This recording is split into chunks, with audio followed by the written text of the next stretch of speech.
मैंने जो चैप्टर चालू किया है वह है महत्तम समापवर्तक और लघुत्तम समापवर्त्य, जिसमें हम महत्तम समापवर्तक को पढ़ा चुका हूं। उसमें महत्तम समापवर्तक में जो पद समापवर्तक है उसके बारे में बता चुका हूं, और महत्तम समापवर्तक क्या होता है उसको मैं बता चुका हूं। उसमें जो है जो विधियां हैं महत्तम समापवर्तक निकालने के लिए, गुणनखंड विधि और भाग विधि भी बता चुका हूं पिछले वीडियो में। तो अब मैं इस वीडियो में जिसमें जो है आपको लघुत्तम समापवर्त्य के बारे में बताने जा रहा हूं। लघुत्तम समापवर्त्य,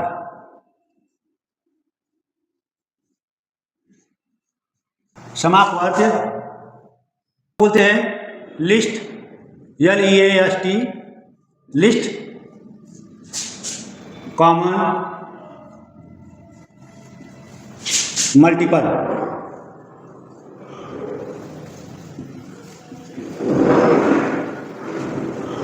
या LCM, इनको शॉर्टकट में हम जानते हैं। लिस्ट, LCM और लघुत्तम समापवर्तक को लिस्ट, कॉमन, मल्टीपल के नाम से इसकी होती है। तो सबसे पहले हम इसे देखेंगे समापवर्त्य। समापवर्त्य क्या होता है?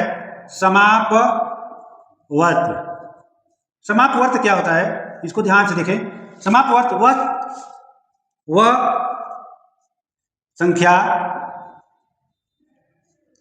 जो दी गई दो या दो से अधिक संख्याओं को संख्याओं से पूरी विभाजित हो जाती है, पूरी विभाजित हो जाती है, विभाजित हो जाती है।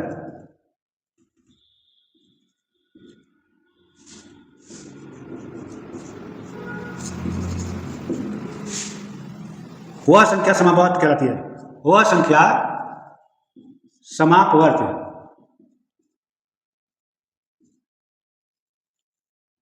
कहलाती है।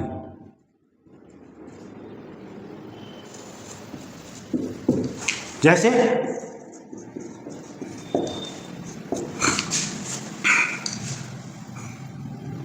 45, इन संख्याओं का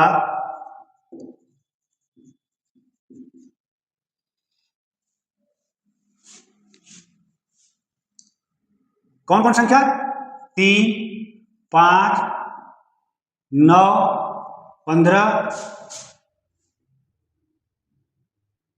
का अब समापवर्त्य है, समापवर्त्य है ना। 45 इन संख्याओं, ठीक है, इन संख्याओं 3, 5, 9, 15 का समापवर्त्य है। तो वह संख्या यह है, वह संख्या है जो ये दी हुई संख्याओं को क्या कर, दी हुई संख्याओं से पूरी क्या होती है? विभाजित हो जाती है। यह संख्या इन दी हुई संख्याओं से पूरी विभाजित हो जाती है। तो ये संख्या जो है इन संख्याओं का समापवर्त्य कहलाता है। तो समापवर्त्य हो गया। अब लिखते हैं लघुत्तम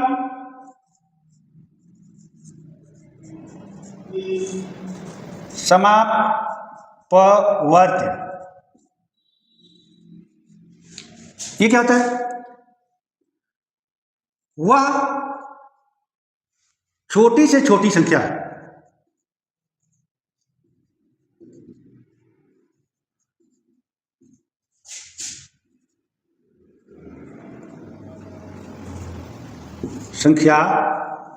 वह छोटी से छोटी संख्या जो 2 या 2 से अधिक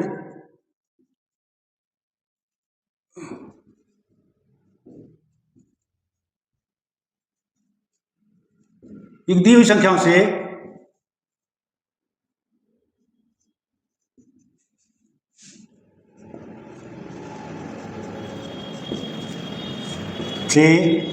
पूरी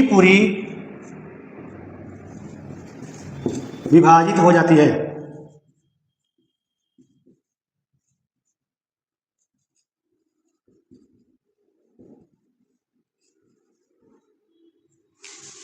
क्या है लघुत्तम समापवर्त्य?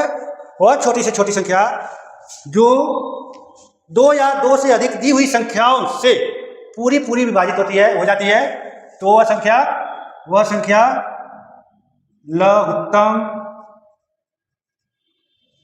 समापवर्त्य कहलाती है।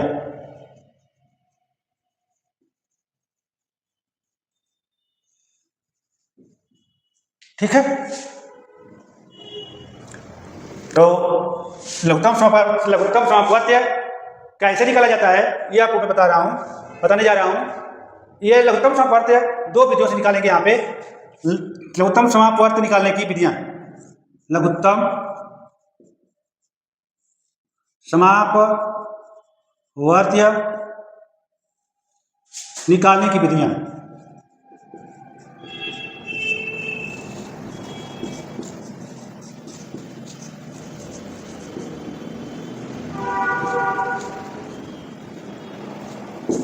पहला है गुणनखंड विधि,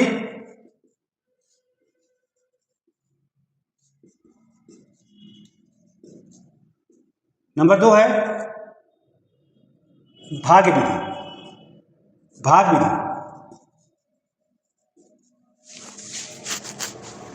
तो ये 2 विधियों से हम इसको निकालेंगे। अब देख लीजिए एक बार फिर से इसको रिपीट करते हैं। लघुत्तम समापवर्त्य को समापवर्त्य जो है वह संख्या जो दी गई 2 या 2 से अधिक संख्याओं से पूरी पूरी विभाजित हो जाती है, वह संख्या समापवर्त्य कहलाती है। जैसे में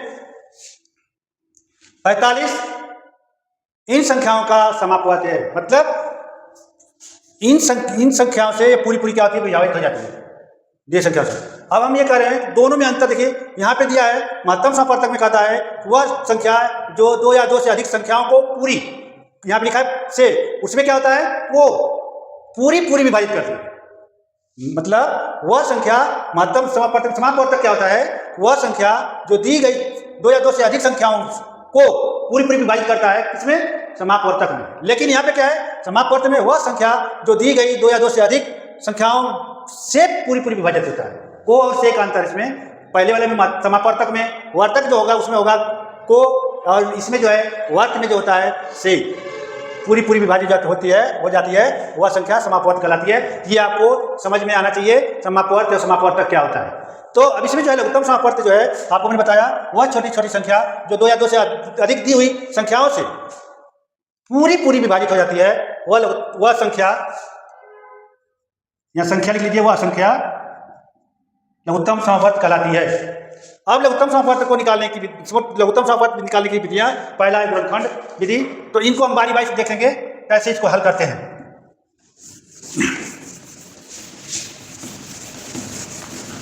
तो पहले आते हैं गुणनखंड विधि। गुणनखंड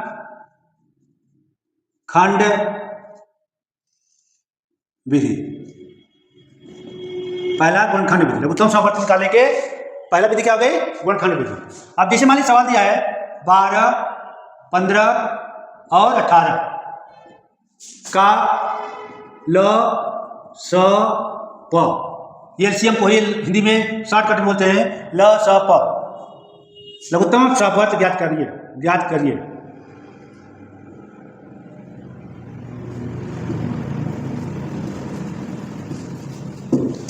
ठीक है, तो हम इसको पहले क्या करते, लिखा हुआ है गुणनखंड विधि। गुणनखंड विधि में इन संख्याओं का हम पहले खंड करेंगे, फिर उसमें निकालेंगे लसप। 12 का खंड करिए, 2 गुणे 3। 15 का खंड करिए, 3 गुणे 5। 18 का खंड करिए, 2 गुणे 3 गुणे 3, 3 3 के 9 18। अब इनका जो लसप निकालते हैं, कैसे निकालते हैं, ल स और प कैसे निकालेंगे। सबसे पहले देखते हैं कि कौन कौन संख्या तीनों खंडों में उपस्थित है। जैसे 2 है, इसमें नहीं है, 2 यहाँ तो दो खंडों में है, तो इसको लिख लेंगे एक बार, कितना, 2।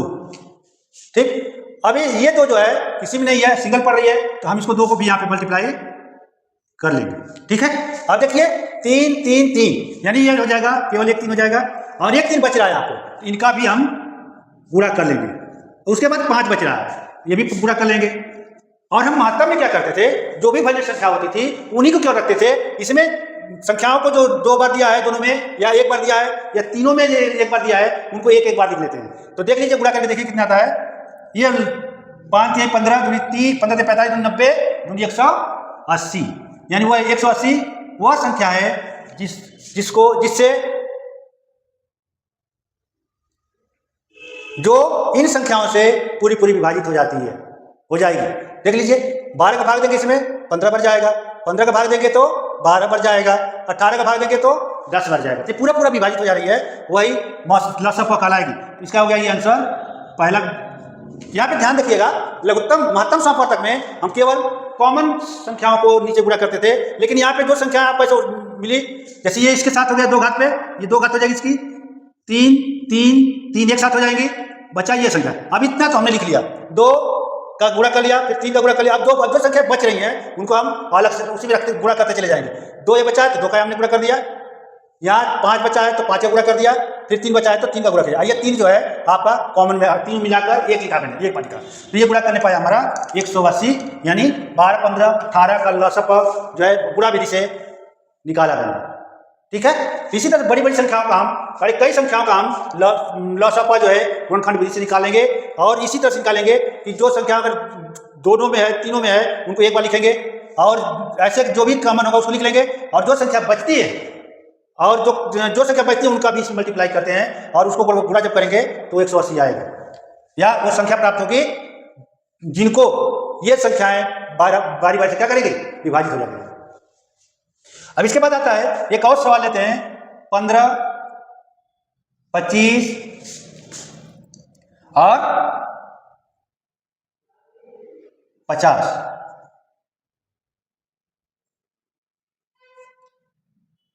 तो इन संख्याओं का जो है निकालेंगे लसप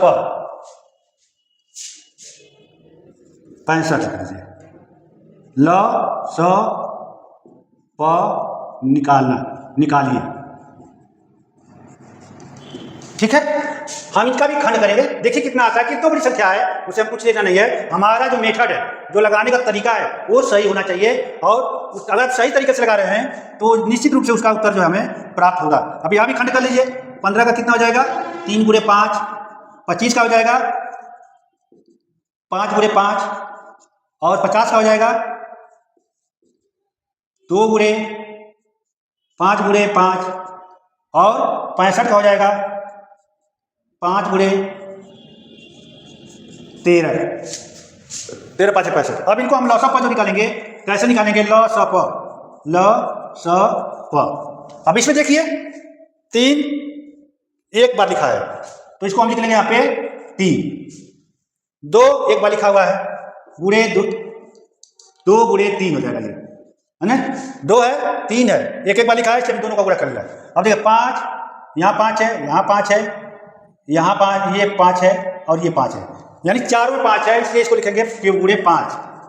ठीक, अब कितने बचे इसमें, 1 2 3, 5 × 5 गुणे 5 यानी 13, यहाँ पे 5 और गुणा होगा, गुणे 13 होगा। देखिए ये जो 5 कॉमन वाले हैं, एक मैंने लिख लिया, यहाँ पे 2 5 और बचे हैं, इन दोनों को एक बार लिखेंगे, क्योंकि दोनों में तो एक बार लिखेंगे, इसको 13 हो जाएगा। अब इनका हम गुणा कर लेते हैं, अब इनका गुणा करेंगे तो कितना होगा, 13 कर लीजिए, 13 5 65 गुणे 5 कितना हो गया, 50 25 5 6 30 2 32। अब कितना गुणा करेंगे, 3 का, 3 5 15 3 6 1 7 3 3 के 9, फिर 2 का गुणा करेंगे, 10 2 14 5 9 2 18 1 19, यानी कुल मिलाकर इसका मान आएगा 1950। 1950 एलसीएम का आएगा। तो ये गुणनखंड विधि जो है हम निकालते हैं। अगर समझ में आ गया तो ठीक है, अगर नहीं समझ में आया तो आप हमारे चैनल में जो आप कमेंट्स लिखते हैं उसमें दीजिएगा कि कहाँ समझ में आपको नहीं आया है, कैसे निकाले हैं, कैसे निकालेंगे। तो अब आते हैं भाग विधि से। कौन सी विधि, अब आता है भाग विधि। भाग विधि को स्तंभ विधि भी बोलते हैं, भाग विधि या स्तंभीय विधि। तो भाग विधि, भाग मेथड में क्या होता है कि अगर मान लीजिए लिखा है 6 10 15 और 20। अगर ये संख्या दिया हुआ है तो इनको भाग विधि से कैसे निकालेंगे? तो स्तंभी, इसको स्तंभ के रूप में इसको लिखेंगे। जैसे ये 6, 10, 15 और 20 लिख लेंगे ऐसे। वह जो प्राइम संख्या हमारी होती है, जो अभाज्य संख्या होती है, उनसे इनको हम डिवाइड करते जाएंगे। सबसे पहली प्राइम संख्या से काटेंगे तो वो पहली सबसे प्राइम संख्या क्या कहलाएगी? 2 से काटेंगे। अगर 2 से नहीं करता है तो 3 से काटेंगे, 3 से नहीं करता है तो 5 से काटेंगे, 5 से नहीं करता है तो 7 से काटेंगे। अगर वो 4 से अगर कटेगी तो वो 2 से जरूर कटेगी, इसलिए पहले 2 से शुरुआत करते हैं, उन संख्याओं से उसको काटते चले जाते हैं। तो 2 का हो गया 3, 5, 15। जो नहीं कटेगा उसको उसी तरह से काट के रख देते हैं, अगली संख्या जो कटेगी ये हो जाएगा 10। फिर देखिए आप इसमें 2 से भी एक बार और कटेगी तो 2 से काट दीजिए एक बार और, कितना हो जाएगा? 3, 5, 15 और ये 5 हो जाएगा। अब देखिए 2 से कभी नहीं कटे, 2 से नहीं कटेगी और सीधे सीधे 3 से कटेगी। 3 से कटेगी तो 3 से काट दीजिए इसको। ये 1, 5, 5 और ये 5। जो नहीं कटता है उसको हम उतार के रख देते हैं और लिख देते हैं। अब देखिए किससे कटेगी? अब 5 से कटेगी। 5 से कितना हो जाएगा? 1, 1, 1, 1। तो देखिए जब हमारा अंत में अगर इस तरह से आता है तो हमारा ये भाग विधि जो है यहाँ पे भाग पूरा हो जाता है और यहाँ पे लिखते हैं लस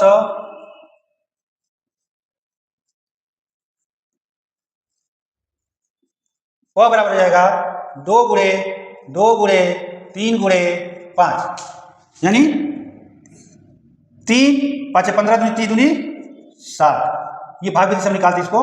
इस तरह से जितनी बड़ी बड़ी संख्या है उनका हम लसअप निकाल सकते हैं। जितनी भी संख्या दिया जाएगा उनका जो है हम लसअप जो है इस तरह से निकाल सकते हैं। 6, 10, 15, 20 का लसअप कितना हो गया? 60। 60 से देखिएगा 60 को ये दी हुई संख्या सभी काट देंगे, है ना? ये संख्याओं से 60 जो है पूरी क्या होगी? वह संख्या 60 है जिससे जो 6, 10, 15, 20 से पूरी विभाजित हो जाती है, तो ये हो जाएगी वह छोटी से छोटी संख्या है। इससे बड़ी भी हो सकती है, लेकिन हमारे लघुत्तम समापन परिभाषा में वह छोटी से छोटी संख्या पूछा है जिसको दी हुई संख्या पूरी काट दे। तो ये भाग विधि से हो गया। एक उदाहरण और लेते हैं। नंबर दूसरा उदाहरण है 15, 30, 45 और 55। इन संख्याओं का हमको लसअप निकालता है। इसको भी हम भाग विधि से लगा लेंगे।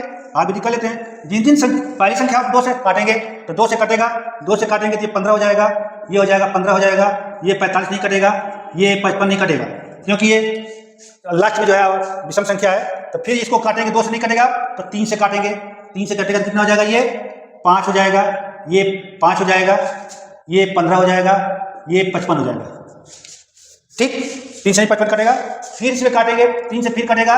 जब तक करता है कोई भी संख्या अगर करती है तब तक हम इसको काटते जाते हैं। तो 3 से फिर कटेगा और ये 3 से जब कटेगा तो ये 5 हो जाएगा, ये 5 हो जाएगा, ये 5 हो जाएगा, ये 5 हो जाएगा, 55 हो जाएगा, ये 55। फिर ये अब 3 से नहीं कटेगा, किससे कटेगी? 5 से कटेगा। 5 से काटिए, 5 से कटेंगे तो कितना हो जाएगा? ये 5 एकम 5, 5 एकम 5, 5 एकम 5 और 5 11 हो जाएगा। यहाँ पे 11 क्योंकि प्राइम नंबर है इसलिए वो खुद से कटेगी, अन्य संख्याओं से नहीं कटेगी, इसलिए ये जो हो जाएगी 11 से कटेगी लास्ट में, ये 11 होगा। तो ये कट के कितना हो जाएंगी? 1, 1, 1, 1। ये कट के जो है आपकी पूरी जो है संख्या विभाजित हो गई है, कट गई ऐसे। तो अब यहाँ पे लिखेंगे लसअप। इस संख्या का लसअप होगा लसअप निकालेंगे यहाँ पे। ये हो जाएगा कितना है? 2 गुणे 3 गुणे 3 गुणे 5 गुणे 11 तो इसका मान कितना हो जाएगा? 11 5 55। 55 यहाँ पर सवाल हल कर लेते हैं। 55 गुणे 3 9 कर लीजिए, 3 के 9 कर लीजिए। यहाँ 55 110 हो जाएगा, 110। 55 गुणे 2 बने 110 हो गया और गुणे 9 कर लीजिए यहाँ पे तो 0 हो जाएगा। 9 एकम 9, 9 एकम 9, 990 हो जाएगा। इसका मान कितना जाएगा? 990। तो ये है आपका लघुत्तम समापवर्त निकालने की विधियां। एक हमने भाग विधि से बताया, एक गुणनखंड विधि से बताया, और जो भाग विधि और गुणनखंड विधि से जो बताया, ये दोनों में लघुत्तम समापवर्तक, मात्रात्मक समापवर्तक में दोनों में ये विधियां होती है और उन विधियों से जो है सवालों को हल करते हैं। तो लसअप का ये हो गया और मसअप बता दिया। अब अगले बार जो है आपको कुछ अगली बार बताएंगे भिन्नों का महत्तम समापवर्तक और लघुत्तम समापवर्तक, और जिसको बताने के बाद अगले वीडियो में और दिखाएंगे आपको।